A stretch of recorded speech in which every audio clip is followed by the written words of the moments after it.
পশ্চিমবঙ্গের নদিয়া জেলার কালীগঞ্জ বিধানসভায় অনুষ্ঠিত হলো বিজেপির বিজয় সংকল্প সভা। এই সভায় উপস্থিত ছিলেন ত্রিপুরার মুখ্যমন্ত্রী মানিক সাহা, পাশাপাশি ছিলেন দলের মনোনীত প্রার্থী বাপন ঘোষ। স্থানীয় নেতৃত্ব ও কর্মীরা সভা থেকে জোরালোভাবে পরিবর্তনের ডাক দেন মানিক সাহা। তিনি বলেন, মানুষ এখন পরিবর্তনের জন্য প্রস্তুত, শুধু নির্দিষ্ট দিনের অপেক্ষা।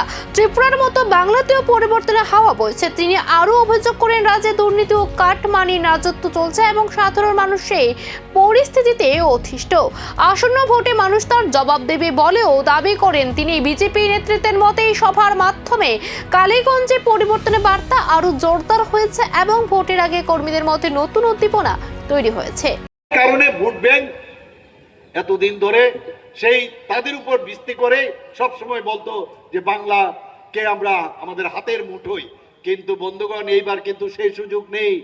এবার যে এসআইআর হয়েছে এবং যেভাবে অ্যাডমিনিস্ট্রেশন হয়েছে, কোনো সুবিধা করতে পারছে না। গলার সুরও কিন্তু দেখবেন অনেকটা নরম হয়ে গেছে।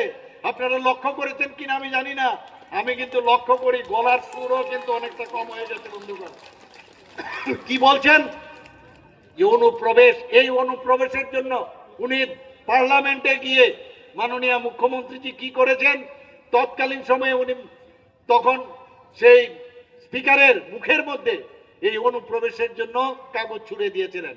সব মিলিয়ে কালীগঞ্জের সভা ঘিরে রাজনৈতিক উত্তাপ বাড়ছে। এবার ভোটের ফলে মিলবে পরিবর্তনের প্রকৃত চিত্র।